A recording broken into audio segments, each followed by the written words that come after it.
Travis. We're so excited to be here this morning. We're gathered on a truly historic day for our community, a day that could not have been reached alone, which is why I want to begin with gratitude. Gratitude especially for our federal partners, particularly President Joe Biden and Transportation Secretary Pete Buttigieg, for their leadership in enacting the bipartisan infrastructure law, a once-in-a-generation investment in our nation's infrastructure and competitiveness. This law marks the largest federal investment in public transit in U.S. history. And today, here in Lincoln, Nebraska, we will not miss the bus on that history. In fact, we are kicking things into high gear. I am thrilled to announce that our city's public transit system, StarTran, has been awarded a $23.6 million grant to design and build a new multimodal transportation center. And this funding comes to us from the U.S. Department of Transportation's Rebuilding American Infrastructure with Sustainability and Equity, or RAISE, grant program.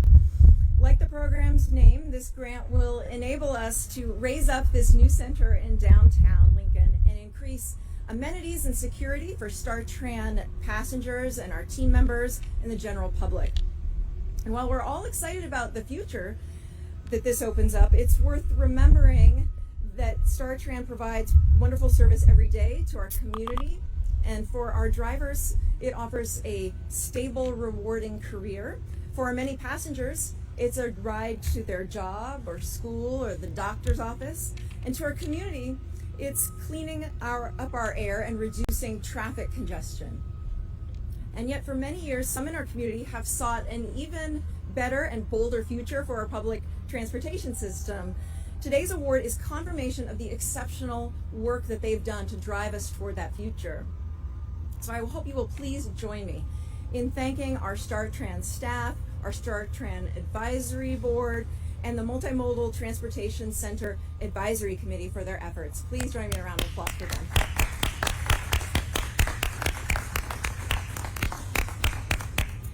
Getting this transportation center off the ground has been a concerted focus of mine since I became mayor.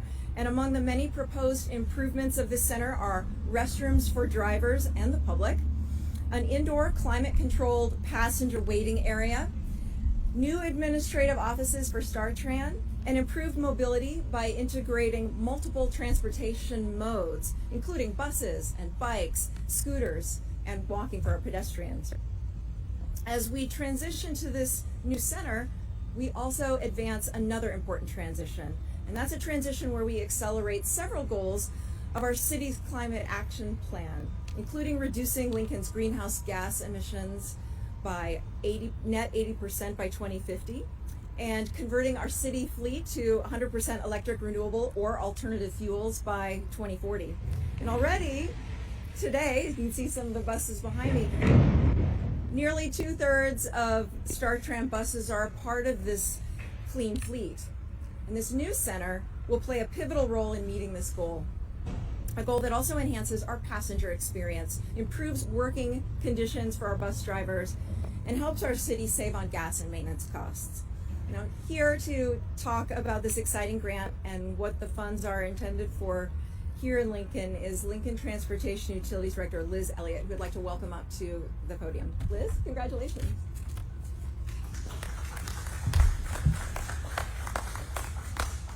Thank you, Mayor. I'm thrilled about this grant award and proud to be part of the group effort that it took to secure this funding. StarTran continues to be an essential transportation option that offers nearly 10,000 rides every day. We transport people of all ages to doctor's appointments, jobs, schools, the grocery store, and more.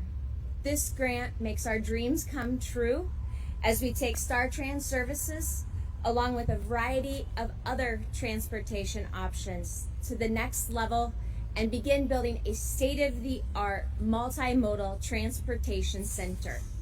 This transportation hub will hold 18 bus bays, include protected passenger boarding, better lighting, covered walkways, a waiting room, security, and administrative offices. This project will also offer better separation between pedestrians and buses, which will increase safety for all and be more environmentally sustainable. New technology will also be included in the project with the ability to conduct quick electric charges during bus transfers, which will allow us to have our electric buses out on routes all day long. As the mayor mentioned, this transportation center will also include bike racks, bike link bikes, and scooter link electric scooters. The goal is to have all transportation available at the center of the city, and this design will take Lincoln's transit and transportation systems to the next level of service and encourage even more people to ride a variety of zero to low emission sustainable options. Lincoln's Multimodal Transportation Center will be located on the block of South 10th Street between K and L Streets.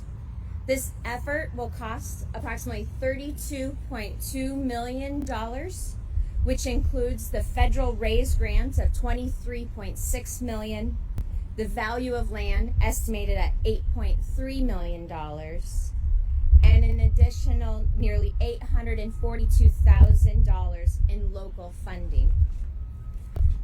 This achievement would not be possible without the support of many different entities, including Mayor Gaylor Baird, the Lincoln City Council, Lancaster County Board of Commissioners, Lincoln Chamber of Commerce, the University of Nebraska, StarTran Advisory Board members, Center for People in Need, Lincoln Housing Authority, Lincoln Metropolitan and Planning Organization, WSP, and HDR.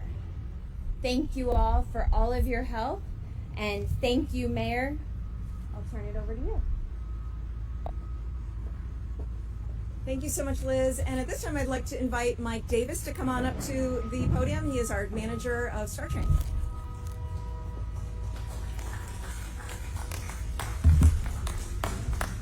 Thank you, Mayor. Speaking from my heart, this grant truly means so much to our department and to StarTran. These funds will go towards this important project that will continue to strengthen our economy by enhancing access to jobs and education. A cost-benefit analysis tells us that for every $1 spent, the project will provide $1.20 in benefits to our community. StarTran will continue to collect public input through the final design process and seeks to ensure equity considerations in the design of the Multimodal Transportation Center. Not only is StarTran working to have its entire bus fleet run on alternative fuels, but this multimodal transportation center will make riding the bus and getting around Lincoln that much more enjoyable. There's a lot of work to be done, and we can't wait to get started. Thank you.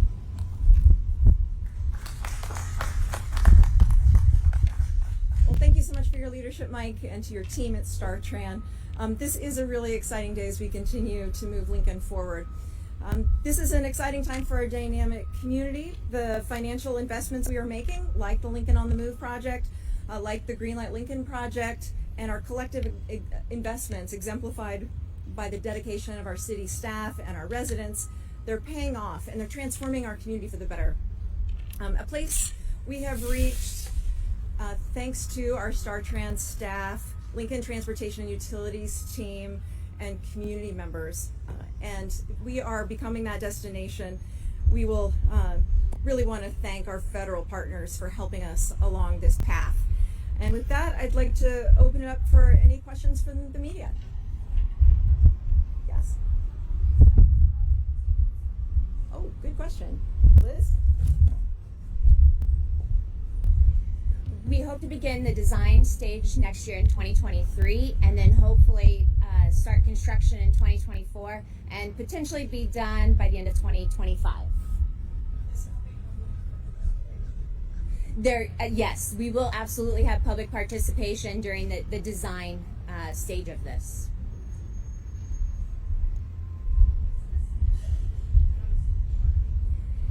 It is. Right now, there's the current county city parking that's used by visitors as well as employees. And the proposed concept right now does include including the parking. So, although during construction we'll have to move things, ultimately the parking will remain.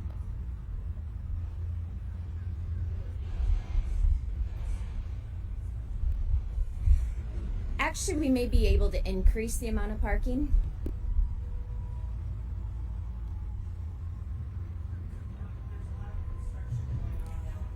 Right. And here. Yeah.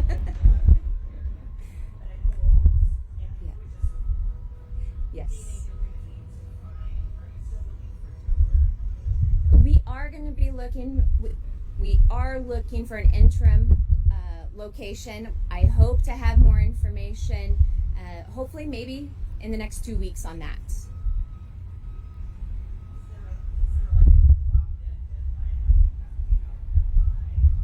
We don't have a drop dead deadline at this point. We continue to work with the developer, and we're trying to move as quickly as possible, but no specific deadline.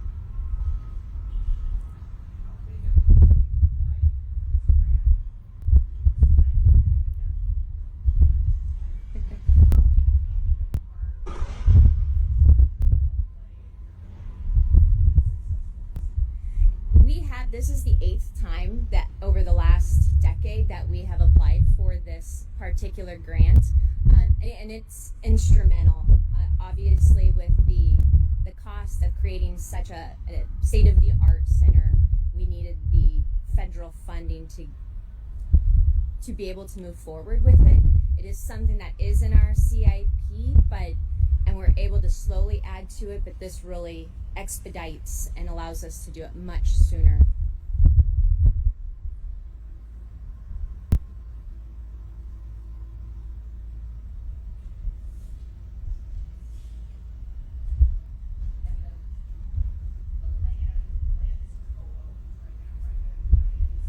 Correct.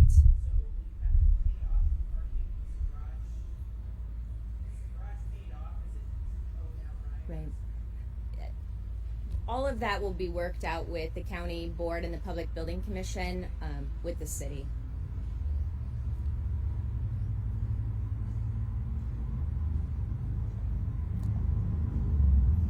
All right. Other questions?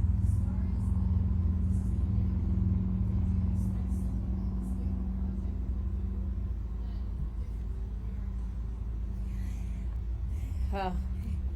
It's one of those that just makes you want to kind of jump up and down, because the possibilities and the potential is huge, I think, for the entire community, because public transit, especially as we're coming out of the pandemic, really helps revitalize, helps get people back to jobs. With the rising costs of fuel, this will play a huge role for many people. But the additional part is it's right in the center of the city, so it's close to the university. It's easier to access for those who live down here. And so we're hoping, we believe that this will be a huge asset. It will also, with all of the housing going up around that area, it will allow for additional parking for those locations and those residents as well. So it really will be a big benefit to the city as a whole. But I will also invite the mayor if she has something. Well, Liz said it very well. I would just add that as we were talking about the Golds Project and needing to relocate our existing shelters rather than a center that we have today, you know, we're helping to support economic development by making this transition. We're helping people get to work and to vital services. And we think that by having a more comfortable user experience, that this should help support increased ridership. This is going to make riding the bus in our community more comfortable, more fun, more easy, and efficient. And that's great for everybody. That's a win for the people who use it. It's a win for our team that operates the system, and it's also, you know, a win when it comes to sustainability. We're really looking at how this can be a more reliable, effective form of transportation in our community, so that we can continue to make progress towards our climate action goals.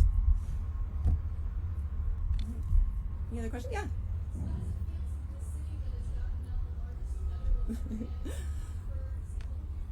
You know, if I knew how to do a cartwheel, I would do one. That's how it feels. This is a big deal. We're really, really grateful. We're so thankful to our federal partners for getting this law enacted and making these additional resources possible. We're really, really proud of our StarTran team. I mean, Liz was being modest, and while the law has been an essential part of this, our team has worked so hard. They have met, after we've had unsuccessful grants, they've met with the folks at the Department of Transportation via Zoom to go through our grant applications, what was strong, what needed improvement, and continue to iterate and improve so that we could get to a win like this today. And this is a big win. Yeah. I know that one significant change was location. Previous locations were deemed, not ideal. Liz, do you want to talk about any other changes? I think the other aspects was really trying to partner with different needs within the community. So we also had a big emphasis this year and priority on the climate initiatives, because StarTran is really ahead of the game on the alternative fuel and the zero emission buses. That did give us a leg up. We also, because of the years of effort and dedication put into this, we are farther along in the planning stage and really had a solid proposal that we could give to USDOT that was obviously a very strong contender, and we're happy for that. All right. Any other questions? All right. Thank you all for being here today and helping us celebrate this huge milestone. So thank you.